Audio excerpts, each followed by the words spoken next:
to everyone, and thanks for joining. And I'm very much excited to have this conversation regarding the data engineering.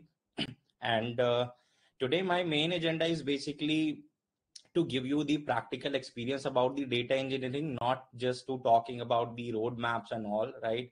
Enough material is available for these things, and obviously you are part of OdinSchool, so you are getting a good guidance there. But my intention is here, I want to share my practical experience and want to give you the idea that when you will become a data engineer or you will join this data profession, and you are working on a production level application, then what is actually being done in the data engineering space, right?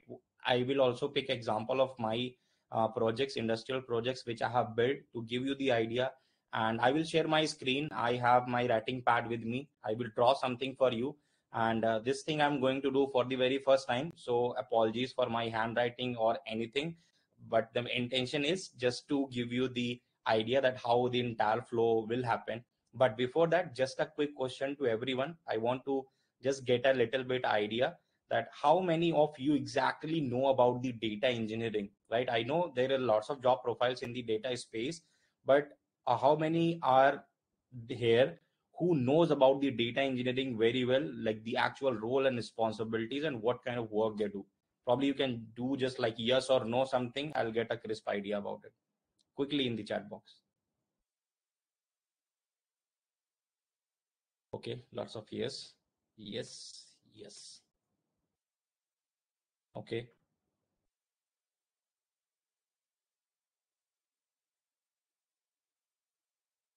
All right, so now it has started looking like a quite balanced 50% audience, yes, 50% no, and now it is looking like more than 50% no.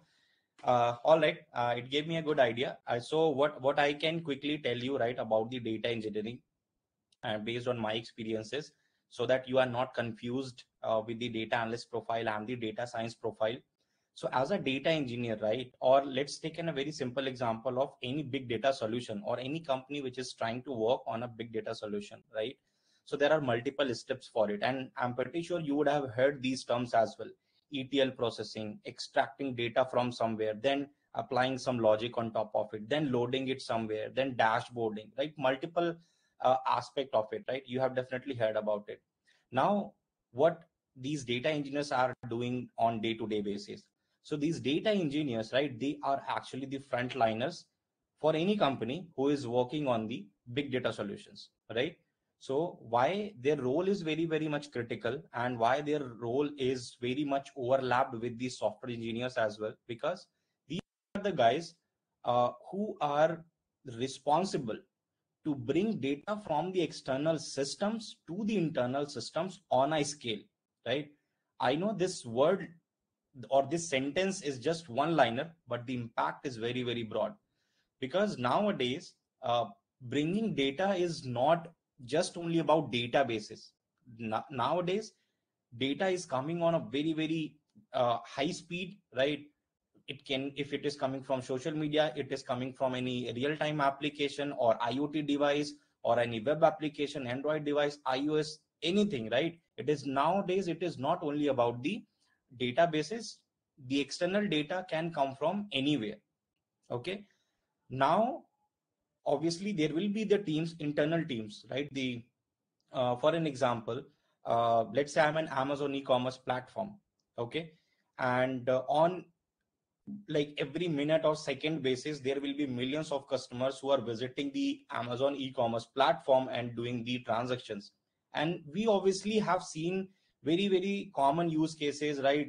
The recommendation, like today, let's say I just logged on to the Amazon e-commerce platform and purchased any smartwatch.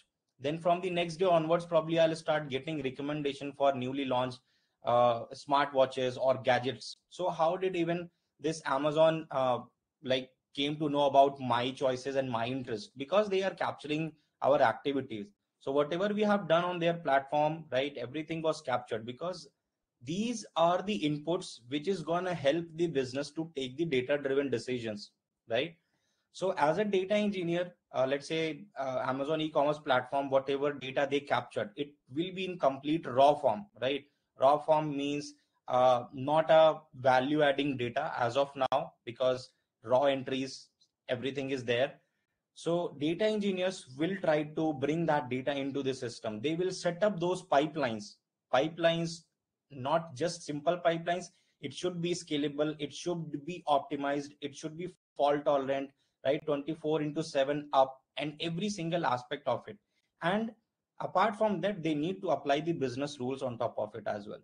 So again, talking about the, let's say, internal payments team, what they want to do, they want to analyze the data for last 1 month or 2 months. Let's say how many payments have been done on our platform. They want to do the accounting on top of it, right? They want to see the percentage growth, percentage loss, and which product is getting sold frequently, and which reason we are performing well, right? All these kind of small matrices which can be really helpful and very impactful for the business. Based on that, they will be able to figure out on which reason they need to work on more, right?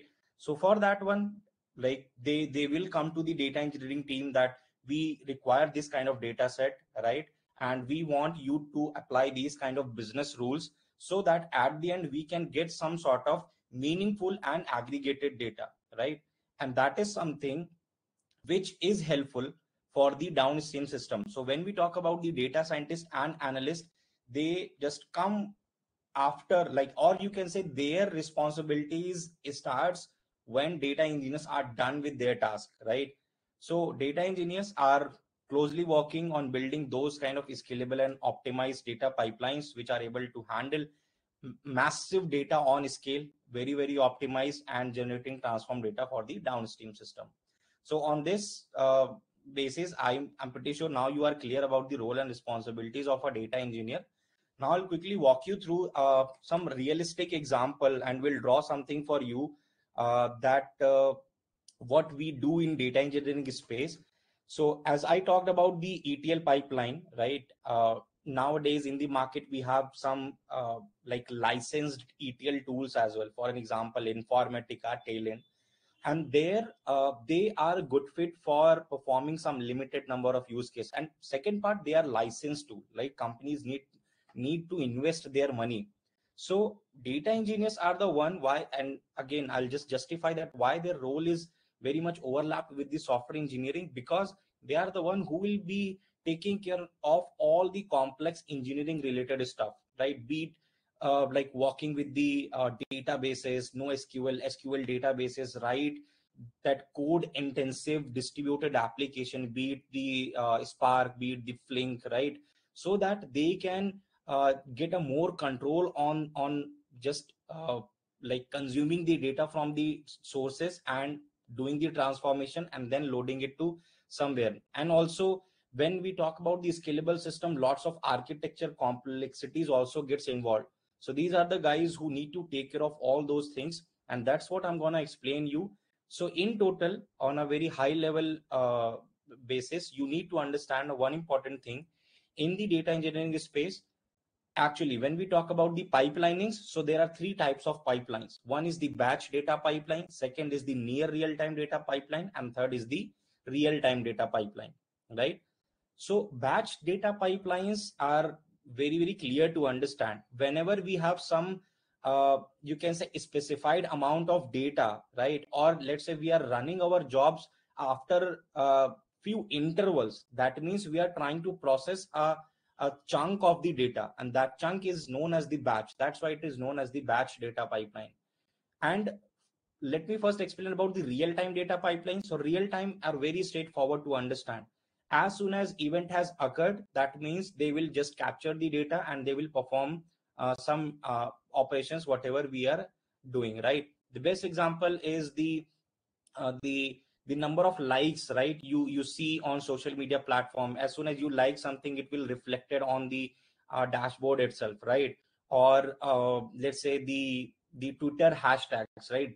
After every minute or something, right? Or as soon as the Twitter is able to capture more and more data in the real time, because every second millions of tweets are happening on the Twitter platform, right? So in the real time, they are capturing this data and trying to pull the top 10 trending hashtags. So this is another case of real time.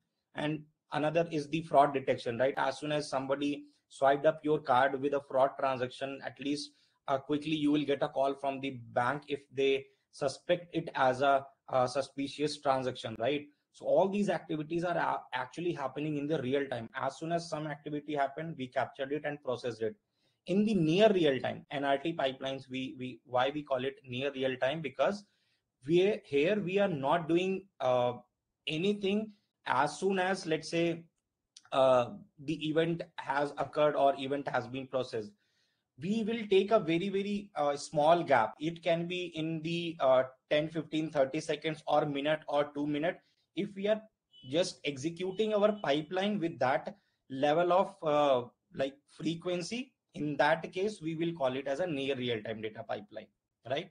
So today I'm going to discuss about a batch data pipeline. That being a data engineer, how you going to design a simple batch data pipeline. And for that I will take an example of my very first project, which is really close to my heart as well. And that was the first project which provided, or you can say, which helped me to deep dive into the big data. And even it helped me to uh, like it helped me to get more and more interest in the data engineering. That project I built in my first company, and it was for the United Airlines. To watch the full OdinTalks video, click on the link in the description.